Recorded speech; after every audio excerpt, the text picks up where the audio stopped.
Hey guys, just a very quick one before we dive into this episode. If you want to learn from SaaS VPs and founders on how to scale in sales, marketing, and customer success with lessons from companies like Atlassian, Olark, Vistia, and way more, you can't miss this event.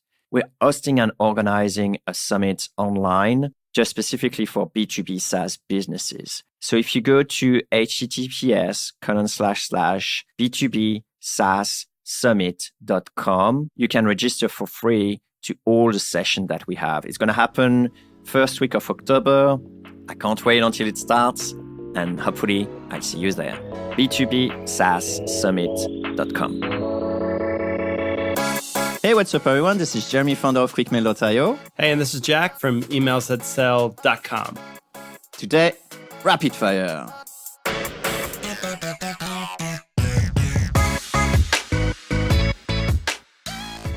So today's rapid fire episode is a little bit more organized than previous rapid fires. Why? Because for whatever reason, we have the questions broken down by section. And the first section is deliverability. So 3 questions all about deliverability starting right now. Number 1, do keywords really matter? Yeah, next. Jeremy doesn't know this yet, but we actually have a lot to say on cold email keywords and deliverability. Let's tell a very quick story, Jeremy. Do you remember when we ran a little test? I sent you an email and then you sent me one, this kind of thing? In Tokyo, right? Something like that. So here's what's important is we've been sending emails for years now. So our inboxes know each other. And that's important. That's right. It's important because if you have engagement with a particular email address, there's a very high chance of inboxing, right? That's correct. Okay. So here's why it's interesting. We wanted to see if keywords really mattered in terms of inboxing because there's a lot of hype about keywords. And so I think we drummed up a couple of the spammiest sounding words on earth. And the one we settled with was something like free Viagra now, right? That's right. That's right. I wrote that up in a little email. I said, hey, Jeremy, how about that free Viagra now? And then I click send, and I think it ended up in your spam folder, right? Yeah, it did. That's right. So listen here, guys, is if you're selling Viagra, that's going to be a tough game to do it by email. Don't use email. Try telemarketing. Any other, things or takeaways in terms of keywords for the listeners, Jeremy? Yeah, so here's the thing. It's basically every recipient will have potentially a different email provider. And they will have their own spam filter. So Gmail will have a different one than Microsoft Outlook, will have a different one than in-house Rackspace, whatever. So there are no common rules here, but for some reason, some words are actually, everywhere. What's interesting is that according to, Spam Assassin and other spam filter and advanced spam filter, there isn't really a keyword list, but somehow some words trigger more than others. So it could be that holistically speaking, people using Viagra are more flagged as spam than others. And I think that's what really this keyword thing comes. There isn't like a hard, fast rule about the keywords. It's just, aggregated data that makes it think like, oh yeah, probably a spam. Yeah. So my notes on keywords is, yes, they matter, but it's nothing that you need to spend the majority of your time worrying about. Instead, write a really good cold email. And if the word offer or buy is in there, if it has to be in there, to me, it's passable. But as you write your email, maybe before you press send or you upload a template, just see if there's an easy way you could swap out, let's say, buy. Why would you be using the word buy in a cold email? But just get creative. 12 touch, Jack, 12 touch. Maybe. Okay, well, it's a rapid fire, so let's keep going. Yeah, so just before you send your campaign to, 200 prospects or whatever, just send that to your coworker or some friends and then just see if it inbox and then move on. There you go. Okay, so we're going to move on to the next one. Jeremy, how do I know if my emails are landing in the spam folder? Oh, that's a good question, and probably a question that a lot of people are asking themselves. I think you got on the top of my head, you probably have 2 ways to go about it. One way is to simply just send emails to a few people and then verify, am I going in spam or not? Preferably people you never emailed before. So it could be, just friend, hey, just give me your email. I want to send you something and check if I'm in spam. And if you are, just ask them to just gently put it back in non-spam. It's just like, And they can do that by saying not spam. There's a button right there for it. That's right. You should send them, a picture. Actually, send them an email just with the picture detail in it. And that's one way. The other way is using tools simply like Glock apps or other tools. Shameless plug, the next version of QuickMail does it. But anyway, so just some tools which will basically play the role as your friend. There will be some email that's been sent automatically to some inboxes, and it will tell you if yes or no it's inbox. And I'm still going to drop a third one is obviously using the open tracking and then verifying if people are opening your emails. It's a good indicator when you're reaching like 30 or under that, you're probably going to spam most of the time. And I think you've covered all the important points here.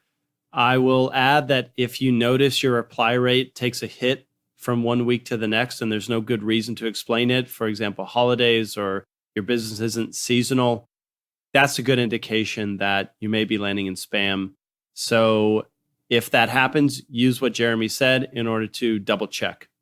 One last deliverability question for this rapid fire. Can I use a sales tool to blast, let's say, 3,000 prospects in a given day? Maybe the correct term is, should I use a sales tool? Yeah, that's a good question. Because traditionally speaking, when you need 3,000 prospects to know about something right now, you're obviously not expecting a reply from them. So we're coming more into the marketing world more than the sales world, like typical newsletter, for example. So right off the bat, I probably will say no. But there is some caveat to that. It could be like an event that happens and you do want to have an answer by a certain time and you have a huge team, on the back end to be able to handle all the replies. Okay. And what happens if I use, let's say, QuickMail to send out 3,000 messages in a day? Well, you can, but then obviously there's some risk in deliverability as well because there's chances that the email will be the same, chances that spam filter will catch it and stuff like that. You can get around with doing like random blocks, which is basically using the same email but swapping a few words now and there or changing some sentences so it doesn't look exactly the same. Plus, you could spread it across, 6 inboxes, something like that, 6 to 10 inboxes. You basically create your campaign, you select 10 inboxes, and then, things should be distributed between all those inboxes. So there's ways to make it work. It's not like a deal breaker. I'm more worried about the mindset behind it. Yeah. If you really think that you need like 3,000 prospects a day in order to get few replies, you're probably playing the wrong game here. Well, I'm wondering if it's an in-person event that you need a response to. Maybe that's something that should still be put into a marketing blast. Hey, we're going to be at this conference last minute. We're there. Oh, yeah. I'm just trying to imagine a real scenario where you'd need. I give you one. Let's say, for example, well, actually, in a week or two, we're going to have a virtual summit with like amazing people and so on. And it could be that a week before that summit starts, how about we ask our subscriber to just send us like a quick question for the speakers? So in this case, that will make sense to sort of like reach out to them expecting a reply back very quickly. So I guess I can see some cases where this could work, but that should definitely be the exception, not the norm. Interesting. And I would just say, even if you had a list of 3,000 subscribers, I might take the most active 100 and send them this message, or just filter that list a little bit more so you're sending lower volume so it's easier on deliverability and you're reaching out only to engaged subscribers. That's right. There is some risk associated to that anyway. Great. Okay, so we're going to move on to the next topic, copywriting. I want to know, who is your favorite copywriting guru? Oh, that's easy. I only know 2, and my favorite one is John Carlton. So probably not the right person to pick. Look at this. We've had a cast for 2 years, and I haven't given you any other copywriters to follow. This is not good. Well, the second one is probably your one. What's your one? Is it me? Is the second copywriter me? No, but probably your Gary or something like that. I'm kidding. So really quick digression. Let's go back almost a decade. When I was a freelance copywriter, I once lost a gig that I otherwise would have landed, and it would have been a pretty nice one for me at the time. I lost the gig because I didn't know who John Carlton was. The guy was like, wait a minute. Yes. Are you serious? Are we talking about the same guy? And he said, okay, we'll let you know. And then that was it. So that's when I started following him. I figured you would say John, so I'm going to say Bob. I got Robert W. Bly here. I'm holding The Copywriter's Handbook, updated edition. I think if you're getting your feet wet into the world of copywriting, you could do much worse than picking up this book because it's written very plainly. The chapters are broken up nice that you can skip ahead to where you really need the help. And we've got David Ogilvy's stamp of approval. He said, I don't know a single copywriter whose work would not be improved by reading this book. And that includes me. And David Ogilvy is my number 2. He's the man. Nice. I'm learning a few ones tonight. You said you had 2. Who was the other one? Gary Halbert. There you go. Next, maybe more interesting question. What small thing can I do to become a better cold email writer today? Tell us, Jack. Okay. If you want to, seriously, a very small thing that's going to help you write much better. It is a small thing, but you have to take this seriously.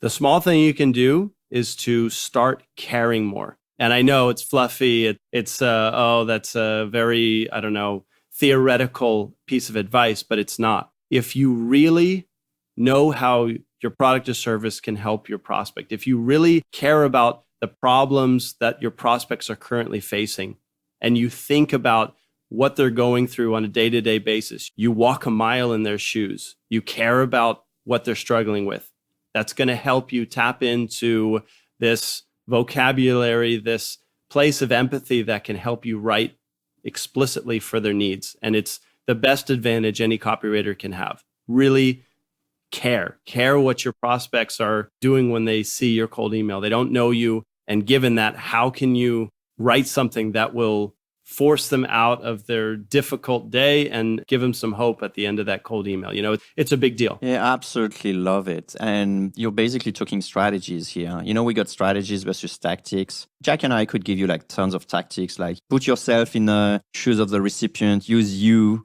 versus I, and all those things. But at the end of the day, the strategy is so much better because you can generate infinite number of tactics from that. So do care. I'm happy you're saying that because I didn't think it was so much strategy as it was like touchy-feely stuff. But I see what you're saying. It's the principle. Yeah. And hopefully that helps. There you go. Self-improvement. So we're chugging along. We've got this self-improvement section here. This one is, probably going to resonate with about half of you listening right now. It says, I can't stick to my campaigns. I set things up, but then I lose momentum after 2 weeks. Any tips? So is it momentum in terms of the replies at this stage, or is it momentum instead of the energy you're putting into your campaign? Just consistency. It's like a diet program where you know you need to eat vegetables and you can't eat bread or soda. And, you're good for the first 3 days, but then the second week looks a lot crappier. What can you do to really be a disciplined cold emailer who sends the right number of prospects every day and is sort of this regular outreach person as opposed to, I really got to do that. And then they set something up and then they get distracted. Yeah, that's a very interesting question here. There's a book called Atomic Habits.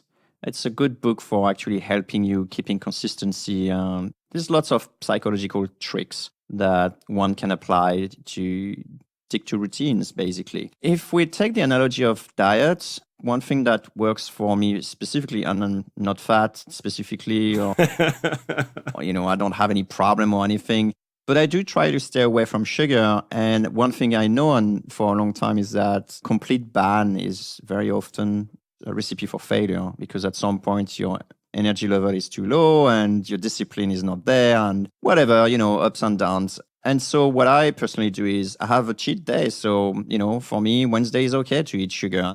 And I don't always eat sugar on Wednesday. Actually, I do most of the time. But I've been doing that for, many years, and it's a very easy thing to keep. Like Tuesday, sometime I want it, I say, I can just wait 2 more. I'll tap that for 3 days or whatever. Yeah.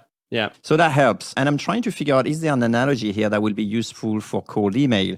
Like, you spend one day actually doing something that you enjoy specifically doing in that thing. Like maybe that could be reaching out to something about something else, maybe about your hobby or about your projects or something that you're passionate about. And maybe that could effectively help. So basically using your professional tools that you use for doing cold email, but doing something that you're really passionate about. And luckily enough for Jack and I, we're both passionate about cold email, but it could be that for you, a listener, some of you may think like, oh, it's a chore. So try to figure out something that you really enjoy doing and then use this as a tool. Okay. I do have one thing in the health related metaphor. Yeah. So if I'm trying to get back into a routine, one of my favorite little hacks here is do one jump rope, like literally just Oh, yeah, I love.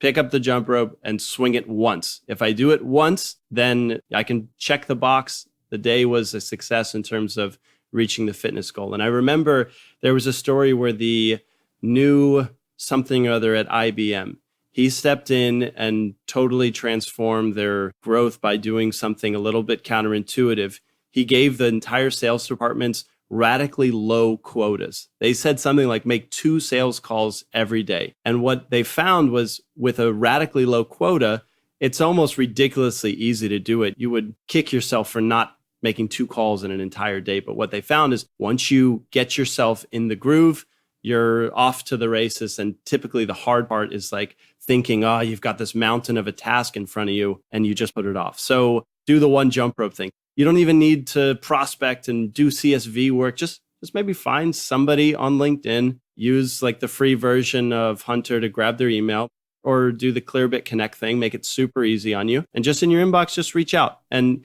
if that's where you are today, I think that's a good program to get yourself more consistent with cold email. And eventually you may want to scale things up. But if you're having, starts and stops, I recommend that. Oh, one more thing that we could say as well is if this is more using a software and setting everything and doing at scale that you dread, do it like manually. Just figure out people you really want to reach out to and then just start doing it like Jack said, 2 a day. And then at some point it will become like so natural and then you will see always the same problem coming in like, oh, I don't want to keep on writing that. Then you will naturally move to a tool and it will make more sense to you rather than actually doing the opposite, like having a tool and trying to make it work right away. Okay, so let's say we're good on that front now. We've got a bunch of prospects in the oven, so to speak. Now, let's talk about CRMs. Do I really need a CRM if I'm, let's say, having success with just basic folders in my Gmail account? Meaning like I'm creating new folders for leads, for closed deals, for reply, I'm just managing it kind of ghetto. And, is that good enough? It's ugly, but, what do you think? I guess it could be. We have a lot of users who don't really have a CRM on top. Or actually, they have a CRM, but only when the conversation starts to be a sales conversation kind of thing. The short answer is no, you don't. It depends really on your workflow and how you're organizing yourself. But the short answer is no, you don't. It's not because some people are using it that you need to have one. We got plenty of very successful people who actually don't have a CRM. And likewise, we got people very successful who do have a CRM. So pick what works for you. Or do you see people that are unsuccessful that have a CRM? Does that go together or very rarely? That's a good point. I don't know about this. I need to check. I can tell you, yes. Having a CRM doesn't make you successful, but it helps. Maybe a better question, is there a thing that whenever it happens, it's an indication that, okay, it's time to get yourself a CRM? Any event that is like, all right, time to graduate. Yes, obviously. I think that's a great question and a great point. When you start having leads that fall through the cracks and you suddenly like look back and it's like, oh, bummer, we didn't follow up on this one. That's a clear indicator that something is wrong or process is not properly in place because honestly, it's hard enough to get someone to reply positively. So if on top of that, you're letting them fall through the cracks, doesn't look too good, does it? Oh, yeah. Okay, so I know about CRMs. We've got 2 more topics coming up. This one's on research. Okay, Jack, what's the one thing I should learn about my prospects before sending an email? Why are they on your list? That's the one thing you have to know about your prospects. Now, there's other things that are very nice to know that will make it easier to get a reply, but why they ended up on your list is the absolute most important for 2 reasons. One, it helps make sure that you're list building smart. So you're not just going after basic job titles. You're really intentional with who you reach out to. And number 2, if you've got a specific reason and a good specific reason that you're on your list, talking about that in your first cold email is usually a great way to start that conversation and will set you up to get that reply you're looking for. Nothing else to add, Your Honor. Okay. All right, second one. Any tips on accelerating learnings when there is time pressure to get results? I'm assuming you mean like level up your cold email skills very quickly. Yes.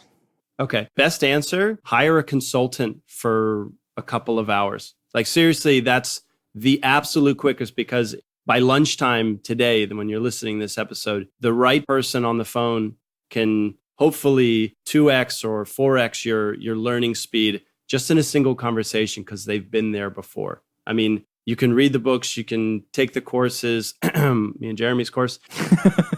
You can listen to podcasts, but really for like a condensed learning period, you need to talk to someone who's a pro. Yeah, I mean, it's like playing any instrument. Like, when you got your drum set and stuff, you're going to play really badly at the beginning, and it's going to take you time to become pro. That's true. So, instead just hire someone to show you how to do it, and off you go. Or more specifically, come with a bunch of questions. Come already having tried stuff. Come with frustrations that you've actually listed out. And ideally, you just hand it to the person that you're considering talking with and say, hey, these are my pain points. I need to solve this by X date. You need to outline everything. And so my advice is just be very clear before you talk about setting up your call. Just say, this is what I'd like to discuss. This is where I'd like to be after our call. Is this realistic? And what is it going to take? And then you're going to give yourself a much better chance of shortcutting those learnings with that call. And really, you're just not going to waste the money if you really come prepared. Right, let me put a small variation on this one. I imagine this person has time pressure because they've been hired that company to produce results. And it's probably going to be hard to go to your boss and say, hey, boss, can we get this consultant in to get the job done when you're just being hired? Right? So you want to look good. You're just coming in. What would you do to accelerate your learning so you can really kill it in 90 days? First of all, wouldn't it be great to work for a company that rewarded learning as opposed to just set all these potentially unrealistic expectations? So I think if you're the boss listening to this podcast, it's a good idea to put learning in your culture. I think that's a very beautiful thing to come with, even to have your pros approach problems with a beginner's mind. I don't know. I think that's very healthy. And number two, nobody telling you that you have to make this a very public thing if you really want to. I mean, take the call when you get home from work and discuss it before your meeting. And if that's you, man, is that crunch time, but you don't have to announce it to the world. That's right. The other thing is you could spend that 90 days to actually try to cold email into joining another company. That's true. But who said 90 days? Is that the time frame? No, I was just saying like a time pressure. So use that time pressure to learn cold email, to reach out to your next job. No, I'm kidding. But I will say I've been in like kind of an awkward situation where I'm on the phone with, let's say, the owner and then their newly hired marketing person. And it's very obvious that I'm stealing some thunder and they're paid to be the expert they are. But that's right. I just think, again, this is mostly for the owners out there. Like, it's very difficult to master not only just marketing or sales, but many different aspects within marketing and sales. So yeah, beginner's mind, everybody. Let's move on to hiring tips. Let's say I want to accelerate stuff with a VA.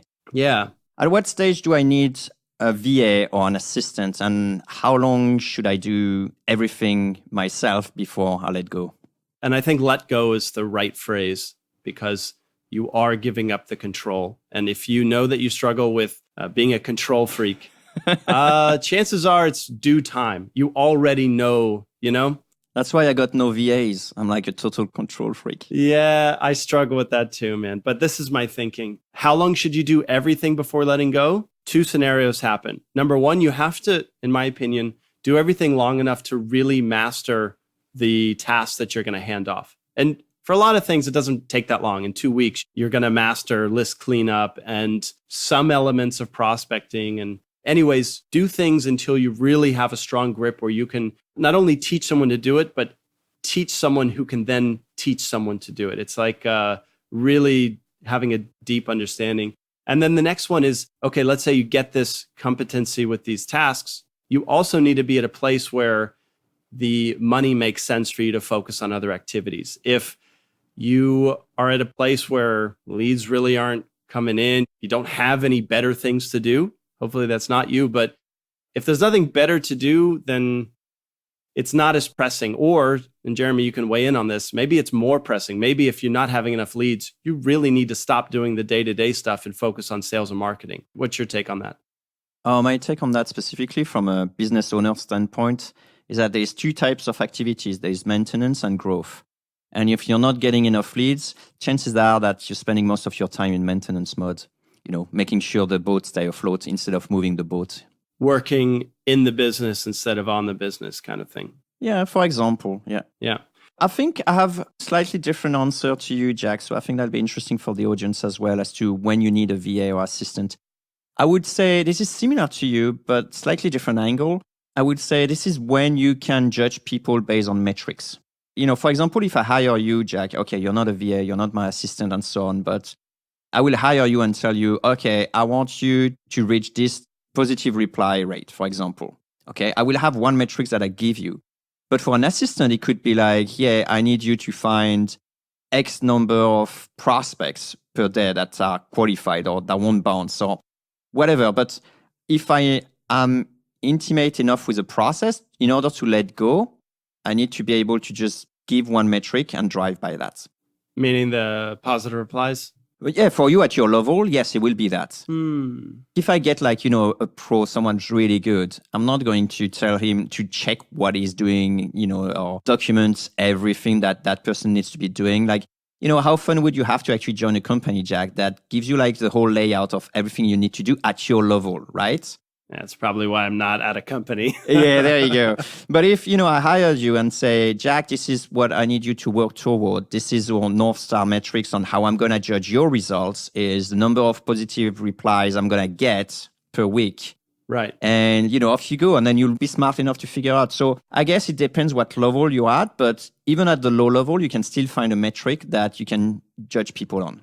In terms of low-level VA type stuff, if you can come up with a weekly metric that helps you determine if they are doing well or poor, then you're ready to make that higher, right?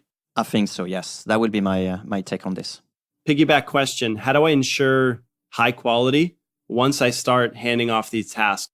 If I'm more a control freak, how do I make sure quality stays high if I'm not really doing everything anymore? So if you're managing by metrics, I don't think this is so much of a problem. It just means that if you have concern about XYZ, it's because you either picked up the wrong metrics or you didn't pick up enough metrics.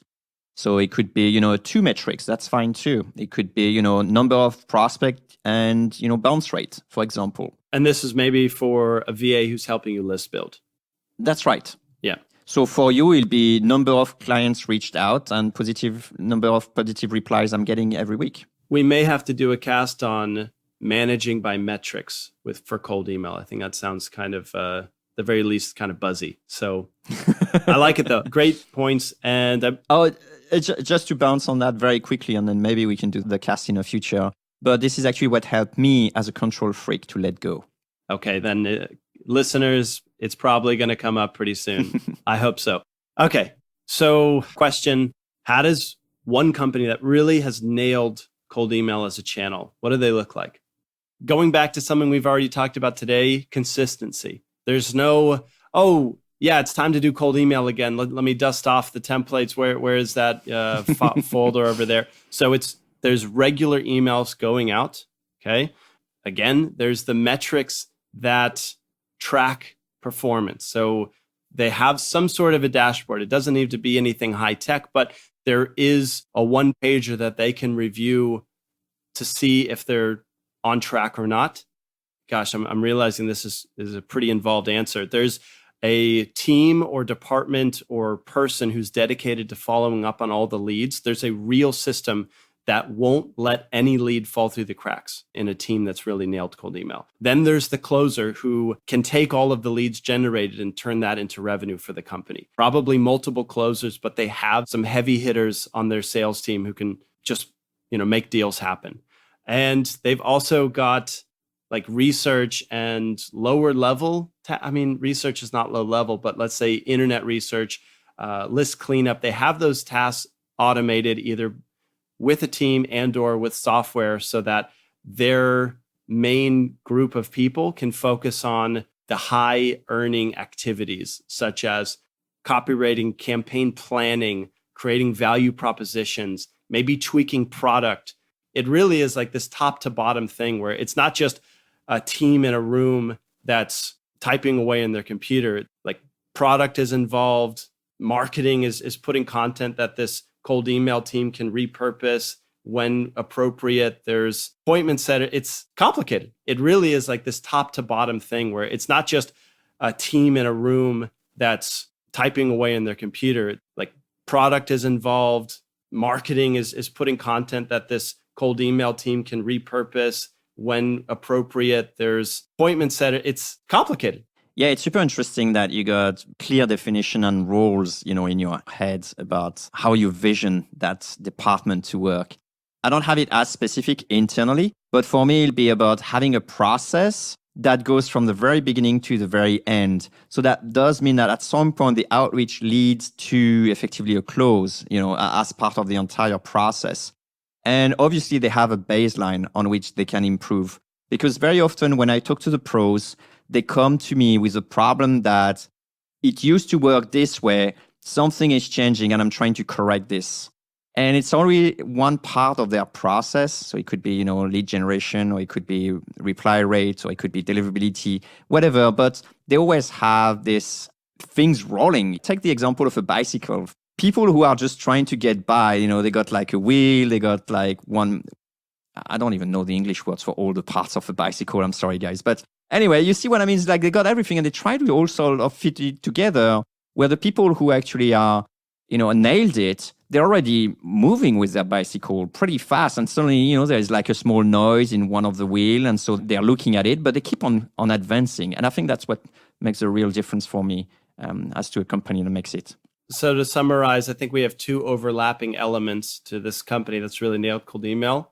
It has to do with having a process in place. So for you, it really is to the word a process. To me, it's maybe a team that's putting everything together, as opposed to just one, let's call it like smart person who's responsible for coming up with brilliant things randomly.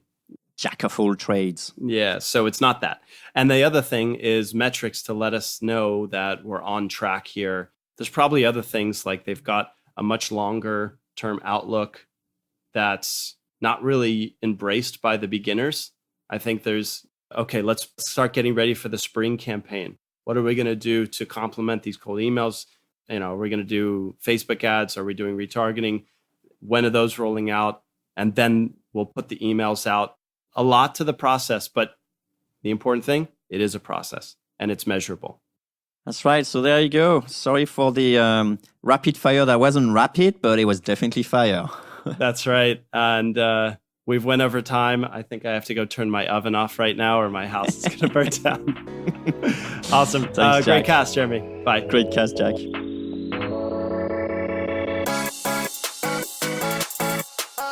Hey, cold emailer. Yeah, you.